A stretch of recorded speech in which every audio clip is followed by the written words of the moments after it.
রাধে রাধে বন্ধুরা, welcome to my YouTube channel. আমি সৌমদীপ চলে এসেছি তোমাদের কাছে একটা অন্যরকম ভিডিও। আমাদের গ্রামে রয়েছে ধর্মরাজ ঠাকুর।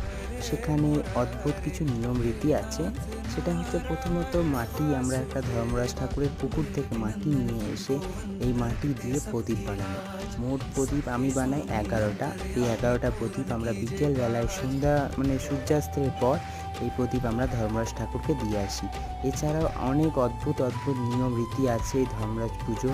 সেগুলো আমি আমার এই চ্যানেলে ভিডিও পোস্ট হতে থাকবে। তোমরা যারা এই ভিডিও দেখার জন্য উৎসাহী তারা প্লিজ আমার চ্যানেলটা সাবস্ক্রাইব করো, আমার পাশে থেকো এবং আমাকে প্লিজ কমেন্টে জানিও কেমন হচ্ছে এই প্রদীপগুলো।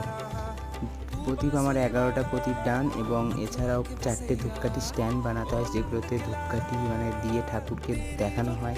এছাড়াও আমি প্রদীপগুলো দেখতেই পাচ্ছ তোমরা কেমন হয়েছে, প্লিজ আমাকে